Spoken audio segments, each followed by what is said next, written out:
For most of us, home exists as a sanctuary that keeps the world outside at bay.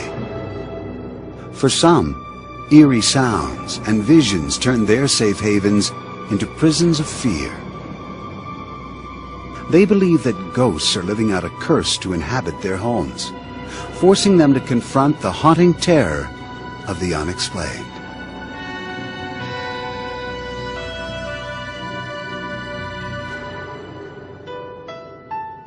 Since the day they married in 1987, police officer Tom Brown and his wife Linda had dreamed of owning a home. In 1996, the Browns, with their 2 children, moved into a 3-bedroom brick house on Twin Oaks Court in East Peoria, Illinois. Their dream had finally come true. It quickly became a nightmare on the very first night in the house. Tom and Linda were fast asleep when violent noises rose from the basement 1 floor below. It sounded like somebody was going through all of our stuff in the basement. I got up, I thought, can't be. So I went downstairs, and you could hear just plain as day, somebody's moving boxes around, throwing stuff around. It sounded like somebody was mad, just throwing stuff. Nothing's moving. Nothing's going anywhere. You could hear it, but you couldn't see nothing. Convinced that the stress of the move had been too much, Tom and Linda dismissed the incident until the terrifying sounds returned the following evening. This time, even louder. Doors knocked and slammed. Heavy footsteps shuffled on the linoleum kitchen floor, just outside their 3-year-old daughter Chelsea's room. I heard squeaks on the floor, and it was just like someone was walking in the floor. I kept hearing these noises again. I was just really scared. And I went back in, I sat on the edge of her bed, and I still didn't see anyone out there, but I heard the noises, and it was unbelievable. But it was like someone was watching Chelsea and I. Tom and Linda were beginning to believe that someone was watching them, someone they couldn't see. Then one night, Tom caught a glimpse of something he'll never forget. And the cat is in the living room, hissing and screeching and that, like he's in a cat fight. And all of a sudden, I saw this person dart into my son's bedroom. I got up, I ran in there as fast as I could. Nobody, nothing. I checked the closet, checked the bed, checked everything, and there was nobody anywhere. The Browns, who had always been skeptical about ghosts, began to fear that their new home was haunted. I tried to be rational about it and try to figure out what was going on, and I never could come up with anything. Frightened by the strange occurrences, Linda, who had become a believer, desperately wanted to move. I had it. I told Tom this was our first house, and I said, we're moving. We are moving in springtime. I said, that's it. I can't handle hearing things all the time and scaring me half to death. Tom, still searching for an explanation, went across the street to talk to Shirley Venyak. Her son had sold the house to Tom. Well, I asked Shirley about noises or ghosts or anything in that, and she had got this dumbfounded look on her face like, I can't believe you said that. And then she said, you hear him too. Shirley told Tom that her parents had built the house and lived there until the late 70s. Her father, Stuart Wall, known as a caring and generally happy man, suffered a stroke in 1974 that left him disabled and deeply depressed. The thought of being a burden to his family gnawed away at his will to live. One evening, he walked to the closet of the back bedroom, where the Browns' 2-year-old son now slept, pulled the belt from his pants, and hanged himself. Shirley discovered her father barely alive and cut him down. As he lay dying in her arms, she thought he was trying to say, I'm sorry. He never did. Shirley told Tom she believed the spirit of her father was trapped in their house, still trying to say, I'm sorry. The story finally convinced Tom that he and his family were living with the ghost of Stuart Wall. Tom felt helpless with nowhere to turn, until he read in the local papers about a man who investigated hauntings. Rob Conover, a former private investigator, used to dismiss those who believed in ghosts. Until one night when he set out to prove that a so-called haunted building was a fraud. I was very sure there was nothing there, and things started to happen to prove otherwise. I walked through the door, and as I did, it felt like thousands of little cold icicles blew through me. And it got quiet. And I said, they're gone. And I think it was at that point, I said, there's something to this. And when I came out the next morning, I had a whole different attitude. This experience made Conover a believer, forcing him to change his title from private investigator to paranormal investigator. From then on, he devoted himself entirely to ghost busting. After he spoke with Tom about the supposed ghost of Stuart Wall, Conover reluctantly agreed to investigate. There are a lot of times I have to go tell people, no, you don't have a spirit, this is what's making the noise, whether it be a unruly refrigerator or air circulating through the vents at a certain time, causing a sound that sounds almost human-like footsteps or moaning or screaming or things like that. The Ghostbuster claims, however, that he can tell when a ghost is real. He says he is sensitive to what he calls energies in houses that contain spirits. He searches for supposed cold spots, which he says signal the presence of a ghost. When I walk into an area where there's a spirit, there's a feeling that comes over me that is very hard for me to describe. The closest I can get is to say it's like a cool electrical shock without any pain, from toes to head. After the initial interview with Tom and Linda, I did a walkthrough and definitely picked up feelings. This is the room where it took place, isn't it? Conover sensed the ghost in the same places where the Browns had heard the noises. He was certain that Stuart Wall had become a tormented spirit, prowling the halls of what was once his home, and now his purgatory. Conover resolved to help the ghost find his way out of the land of the living and into another level.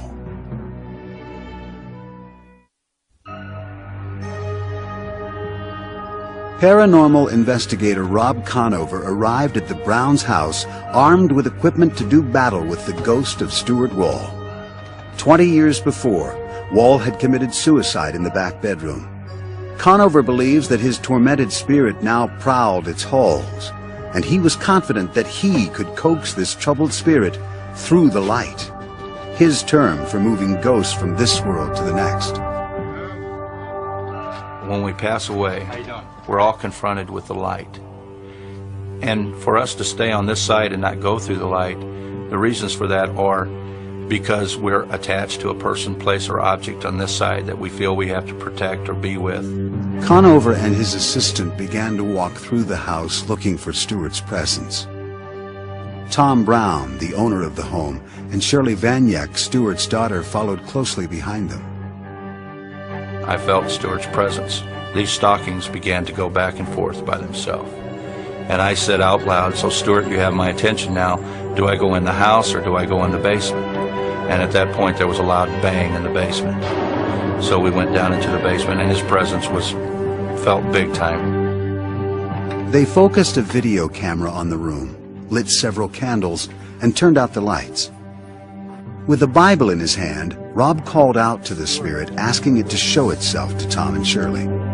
Stuart, I know you're down here. I explained to Stuart that God is a merciful God, and Stuart had been a good person all of his life. He had helped many, many, many people, and I believed that God had a place for him on the other side and was waiting for him. After more than an hour, the supposed ghost still had not responded to Conover, but the investigator was certain of the spirit's presence. I could see Stuart's ectoplasm. The ectoplasm is the energy that goes in front of a spirit that helps him move through the air. It's made up of electricity and energy. And I was able to see that.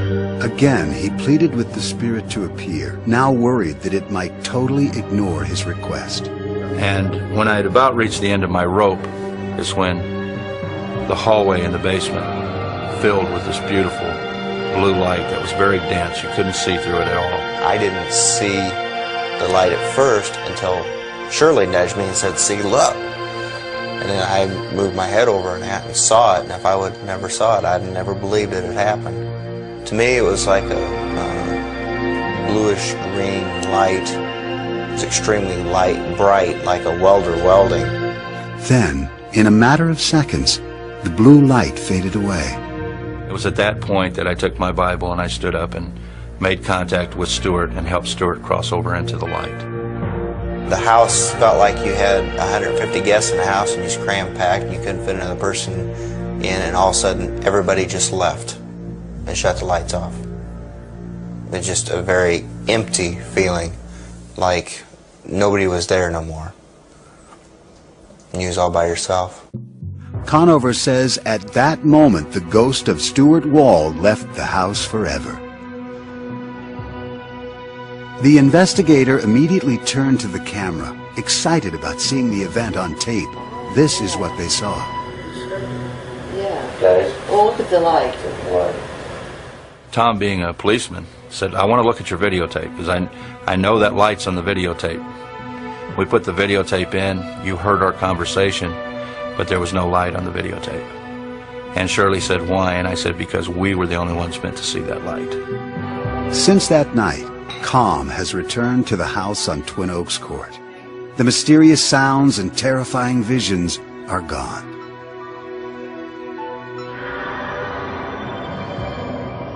Did the ghost of Stuart Wall pace the floors of this house? Was that spirit finally ushered to another world during this ritual? Skeptics say emphatically that ghosts do not exist, and that logical reasoning can explain all anomalies linked to spirits. Professor of psychology Terence Hines believes the Browns' ghost is a figment of their imagination.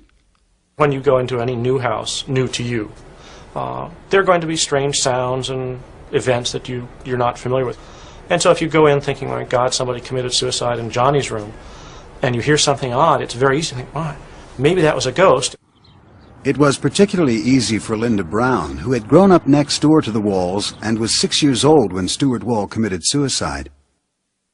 As a child, she didn't know how he died, but as an adult, she learned the tragic truth.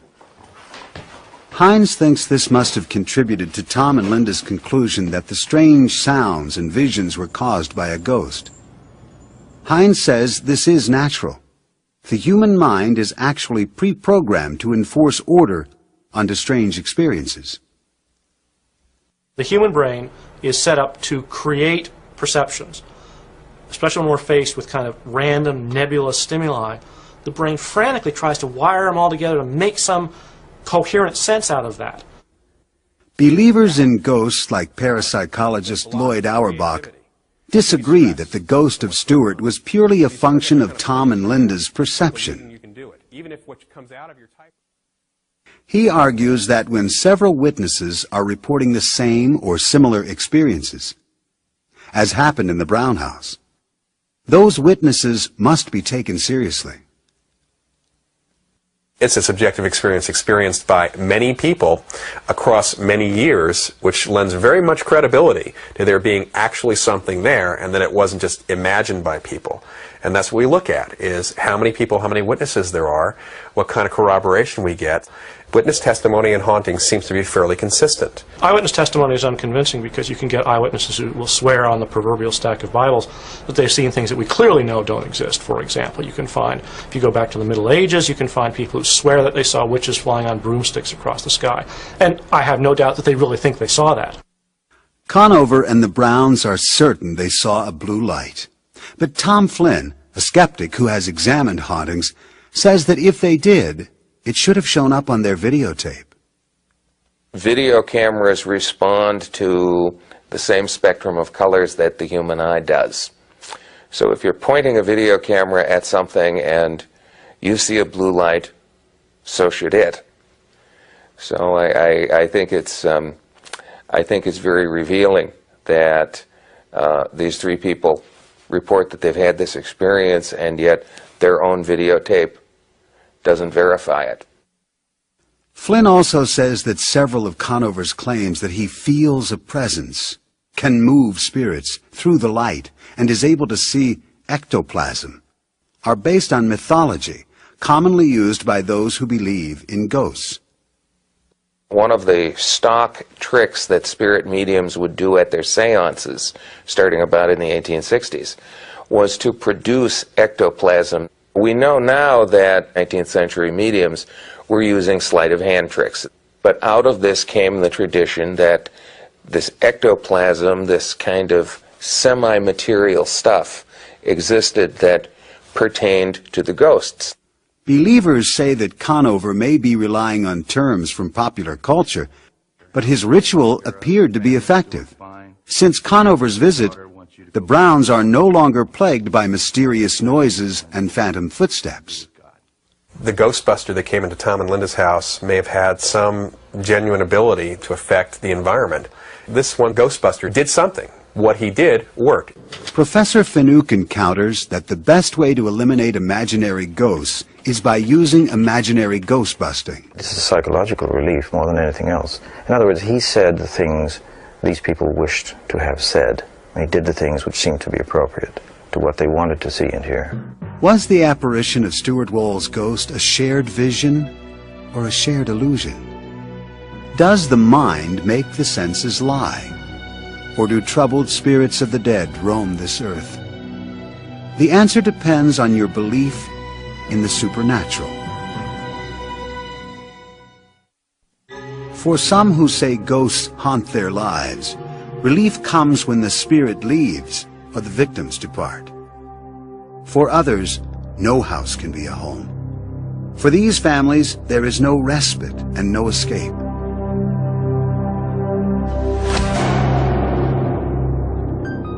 A painful divorce in 1968 left Beth alone with a small child and little money. She was rebuilding her life when she met Bob Batesel a few years later. They fell in love, got married, and Bob adopted Beth's daughter, Leah. In 1971, when the Batesels moved into this two-family house in New Brunswick, New Jersey, the young family's newfound happiness would be fleeting. Strange events began happening in the house. At first, Bob and Beth dismissed the odd activity. Lamps swinging, doors opening and closing, objects appearing in the wrong places. Then they were forced to confront the terror trapped in the walls of their new home. The pungent smell of rotting flowers wafted throughout the rooms. Temperatures supposedly rose to sweltering levels for no apparent reason. They began to witness shocking sights. Knives, forks, and baby bottles darted about the house, making them fear for their lives. I felt very scared, unsafe, undermined. You didn't know what was coming next, and that's a very undermining feeling of never knowing that the ground or the rug is being pulled out from under you. So you didn't know what to expect, so you were always aware. So the stress level was very high. The ghastly events escalated. The Batesels claimed they were attacked by small objects hurled about the house by unseen forces. I had some friends over for lunch, and just out of nowhere, the bathtub stopper, a round bathtub stopper, just came flying between two of us that were seated at the table as though someone just threw it. The moving objects became even more threatening. One night, Bob and Beth were paralyzed with fear as they watched a lit cigarette drift down from the ceiling. We just didn't know what to do because we didn't know whether to reach out and grab it, if someone were actually holding it that we just didn't see. If it hit the floor, would it start a fire? We just didn't know what to do. The enormous stress from incidents like this forced Beth, who had never believed in ghosts, to confront what seemed very much like a haunting. Word of the Batesels' ghost spread, and a spiritual group interested in paranormal activities asked to conduct a seance in their home. Bob and Beth, at a loss for an alternative, agreed. We felt we were drowning in a sea of phenomena that we could not explain. We had never had this before, we didn't know anything about it at the time, and we needed help. The group gathered with Beth and Bob around the dining room table. They closed their eyes and joined hands. When the psychic called out to the spirits, the ghost began to speak through her. Beth secretly taped the proceedings. Can you tell us your name? It's my land. And you get out. Well, if we could investigate to see if it is your land, maybe we would get out, but you'll have to help us and tell us what your name is. My name is George Baxter. George Baxter? This land belonged to me. I bought it in the year 1872. Now you look that up, mister. We will, George. The next day, Beth went to the New Brunswick Library to research the history of the house. She discovered a George Baxter had bought the land in 1872. Beth was stunned, but Bob remained skeptical until a few weeks later, when they found threats written in lipstick and marker on the walls and mirrors. Now Bob was certain that his house was haunted.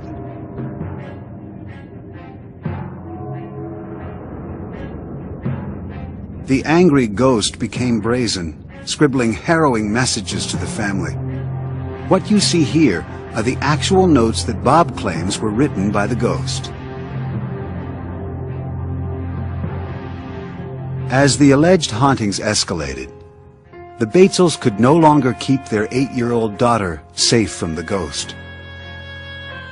I knew something was going on.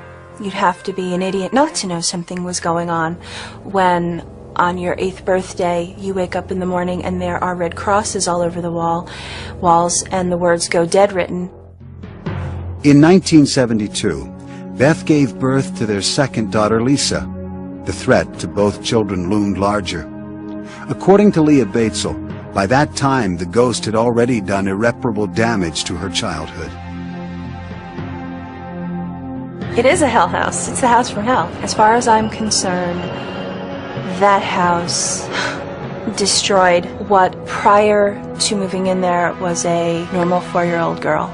I hate that house. Beth grew to hate the house too. She knew her daughters were frightened, and she felt that she had no way to protect them.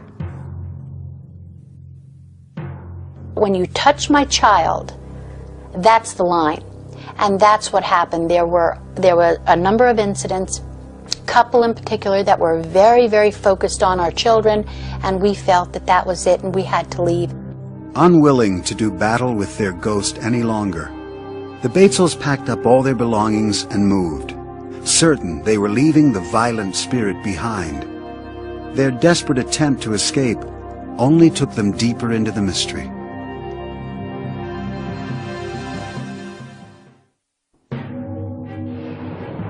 Bob and Beth Batesel and their 2 young daughters fled their home in New Brunswick, New Jersey, believing they were escaping the terror of the ghost that haunted them there. For 4 years, the Batesels lived in this house, where they were harassed almost daily by ghostly threats. Now they were searching for a more peaceful abode. The Batesels moved to an apartment in Clinton, New Jersey. The persistent ghost followed, and only became more hostile. The Batesels claimed that an unseen force shoved Beth, Bob, and Leah down the stairs. They moved again. This time they moved further away, to Flemington, New Jersey. They had barely finished unpacking when one morning, to Beth's horror, she found a butcher knife impaled in the kitchen door frame. She knew then they had not eluded the vicious spirit. Once again, we moved into a new place, hoping that the phenomena was over and it would have stayed far behind us, and we could just pick up where we always were, trying to be a normal family. From 1971 to 1985, Bob and Beth moved 11 times, and their lives were anything but normal. We lost friends because we couldn't explain anything, and everybody was looking for an explanation. Everybody would blame us. It's happening to you, therefore, it's your fault. With no one to turn to, they united to battle their demons. They built their last house from the ground up in Lake Ariel, Pennsylvania, hoping the fresh start would finally eradicate the ghost. It didn't. The first weekend after moving into the Lake Ariel home, a ghost left the Batesels a most horrifying welcome.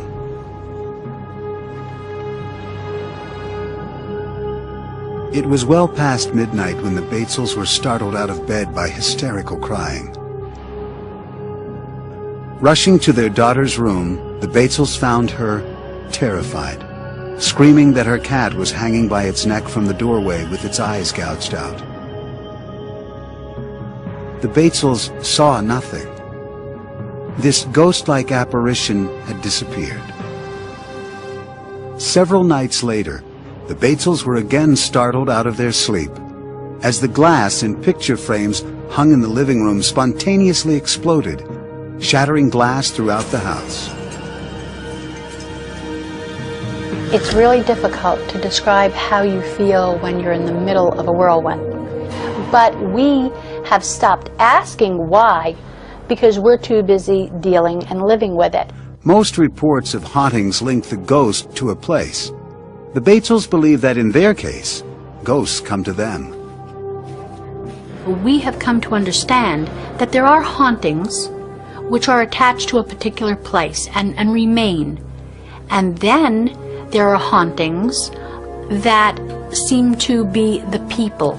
The people are haunted, not the place. So no matter where the people go, it doesn't matter, they will still be haunted.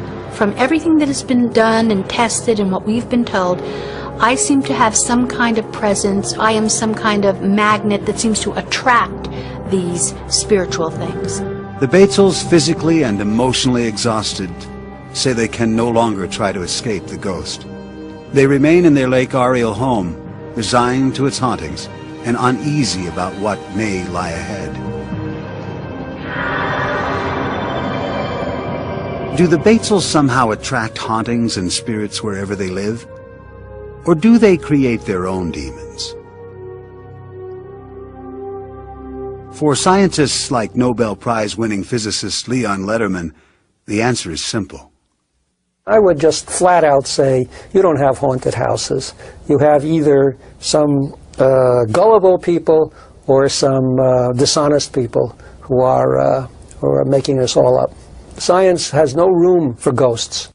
Psychologist Carl Schlotterbeck has found room for ghosts. He investigated the Batesel stories, came to support the family's claims, and joined Beth Batesel in co-authoring a book about her experiences.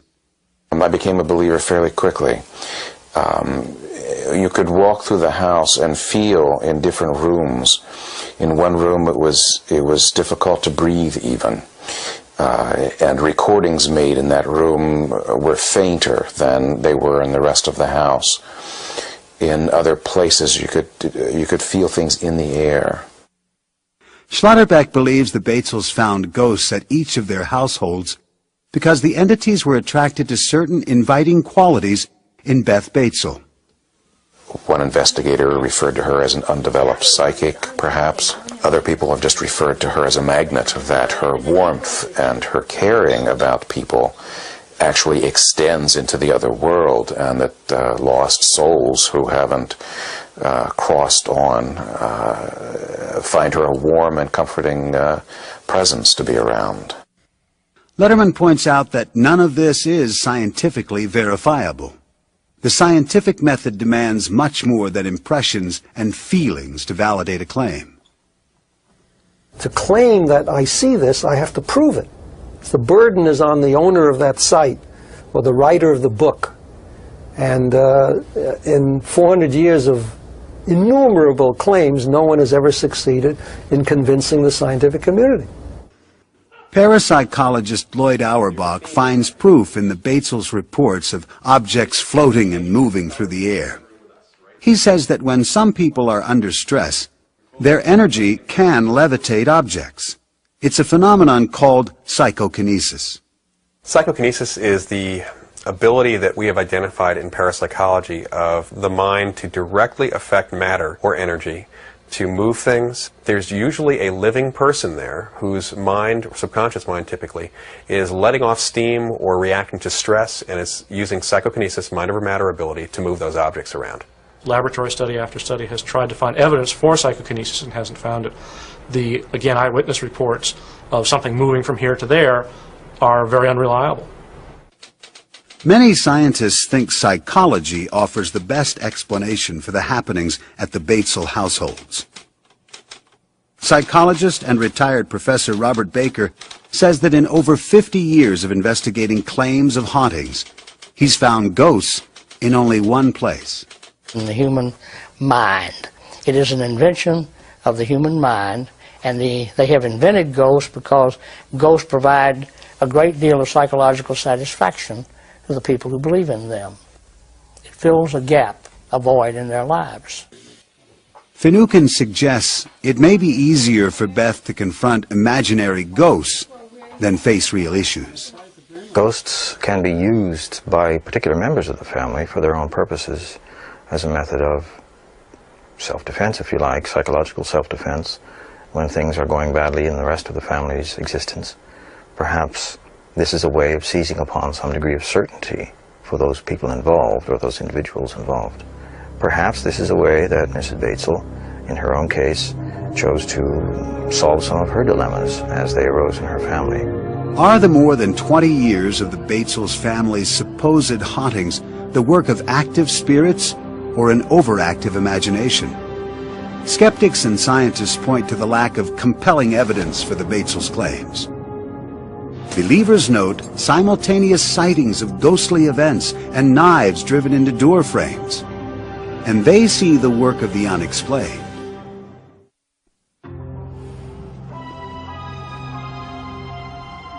For centuries, Native American elders have passed down legends that tell of hidden places deep in the mountains of Colorado.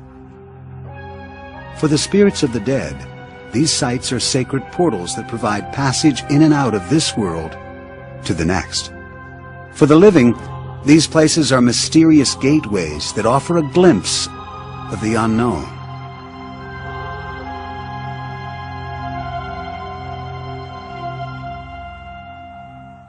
Steve Lee, a truck driver from Dallas, was on a new delivery route driving through the mountains of Colorado. He found the beauty of the area so captivating that he moved his family to the middle of the Black Forest, 20 miles north of Colorado Springs.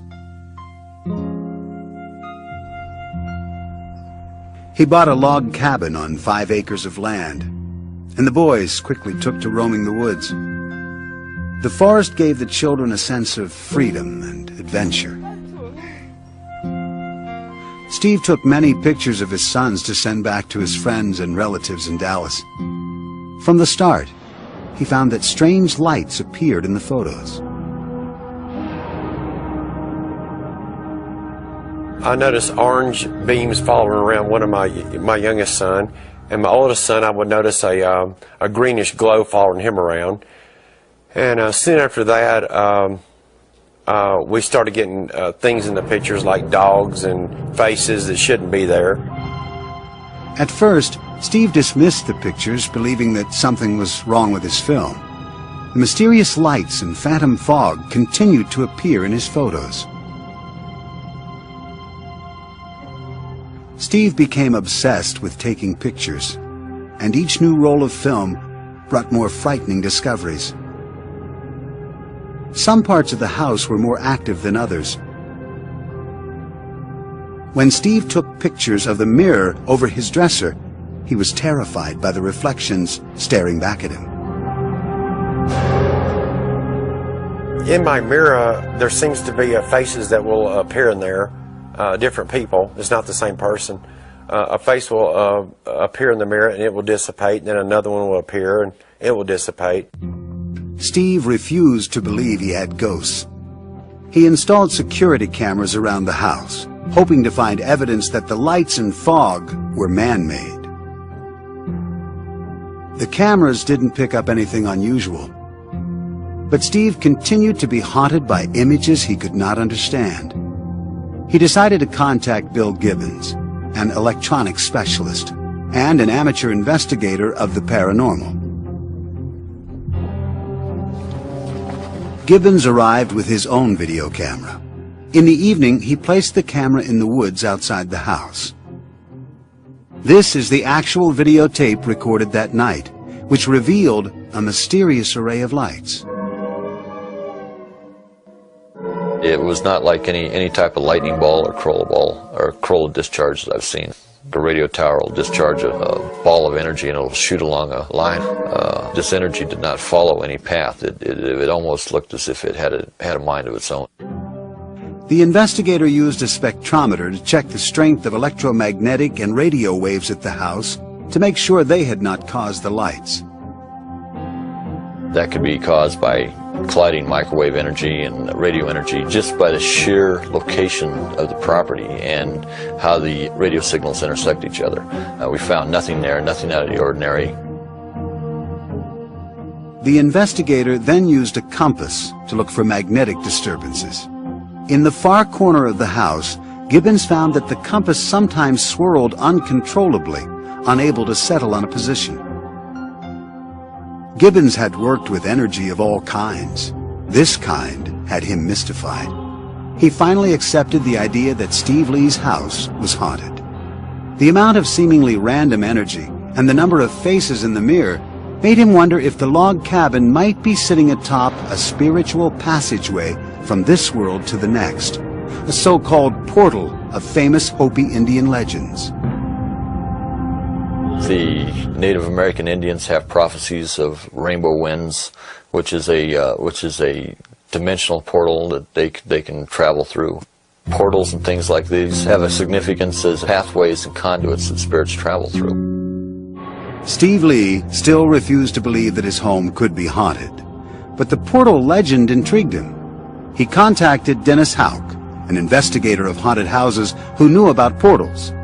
Hopi Indians and people who believe that in the Black Forest area, which goes back quite a long way, that there is traditionally some type of portal that was open to the other side, and literally hundreds of spirits have gone through. Lee invited Houck to examine his home. The investigator arrived with an infrared camera, capable of revealing energy on film. It shows gradients of invisible energy as different colors. Houck took infrared pictures around the house and collected what he considered possible proof of a ghostly presence. We get all these types of energies when we take pictures on the Lee property. Then if we look at them, enlarge them, without enhancing them in any way, just enlarge them, there's pictures, faces, really truly identifiable pictures of faces. These really are faces of entities or some type of energy forming. They're within these electromagnetic or infrared phenomena that we're picking up. The strange energy depicted on the infrared film surprised even Houck. Steve Lee still had no earthly explanation for the strange apparitions. The Lees still live in their cabin in the mountains, and they claim that their photographs still show the mystifying lights and the eerie faces. Traces of spirits traveling in and out of this world to the next.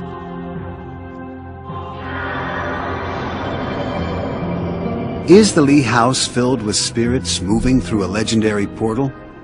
Are the surprising photographs evidence of a new kind of energy that allows ghosts this passage? Scientists and skeptics offer a resounding no. Tom Flynn, a photo expert, believes many of the anomalies on the photos have logical explanations. I've examined the Lee pictures, and I find far more evidence of common camera problems than of the supernatural. I think that most of these mysterious fogs are various items, including the camera's own strap, that stray very close to the camera, so close that they go out of focus, so close that they're blasted bright white by the on-camera flash. It also creates a lot of lens flare. And that's where you get the characteristic little round transparent circles that kind of glow whitish. Those who believe that this Colorado house may be sitting on top of a spiritual gateway say that Lee's photos may have captured the portal in action. I believe photographs can catch things. I've seen photographs that have cut other dimensions before at other places. And be it through a mirror or through some type of very, very fast-speed film, we see ghosts or have ghost apparitions in certain areas because the energies there allow that materialization to happen. Physicist Leon Letterman argues that if believers say there is an energy portal at the Lee house, then they must base their claims on accurate principles of science, not ghostly photographs.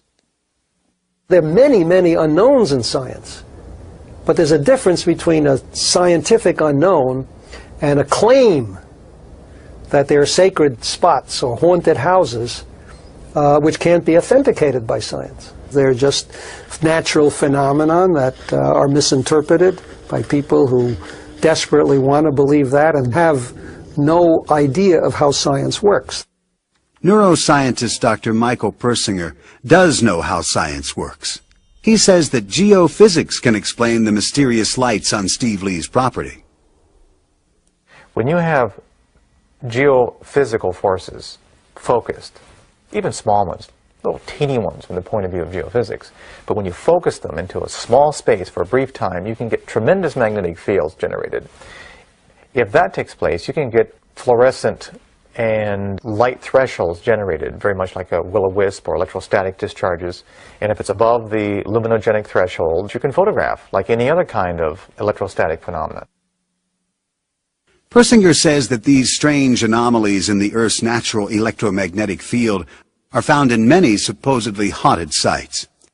And sometimes they intersect with the brain waves of people who live there, producing haunt-like feelings. It's a theory he has tested in his Sudbury, Ontario laboratory. Many of the kinds of patterns of fields that are generated in haunted areas that we have found are very complicated. Brief, transient fields, erratic shape. If these forces stimulate the brain, you could have feelings of a presence, the sounds of footsteps or movements or voices, and of course that ever-present presence, that there's something looking at you. All of these symptoms mirror events described by the Browns at the height of their supposed haunting. This might also explain why Beth Batesel is not able to escape the ghosts that have haunted her for more than 20 years. Certain highly creative people are more sensitive to these mysterious geophysical forces than others, a fact that for many believers justifies their claims of ghostly encounters. Even though people are sensitive, it does not mean that they're crazy. It surprises me the number of people that have come out of the woodwork to tell me about a light that they've seen in a dark room or a deceased relative that has come back to visit them. And so that this is a much more common phenomenon than we think, but people are hesitant to talk about it because of the implication of some kind of psychopathology. Some skeptics think that belief in ghosts persists even in the face of scientific skepticism because it stands as such a deeply held cultural belief. In a sense, ghosts are in people's heads, but in another sense, culturally and socially, they do exist for them, and indeed for many other people in that society. They are human constructs. So is music, so is poetry. I mean, we have to accept these things, these ghosts, all to be respected as creations of the human mind. Believers object to the idea that ghostly encounters are creations of the human mind. Rather, they insist that hauntings deserve respect because the restless spirits are real. When you come face to face with it, then you have to deal with it as reality, because when you're face to face with something, it is reality. From restless spirits to ghostly gateways, hauntings have the power to instill terror and fear in those who believe in them. Is the ghostly presence actually the work of our own creative minds? Or is it the labor of troubled spirits cursed to roam the earth? For those who have experienced a haunting presence, They know they are living on the threshold to the unexplained.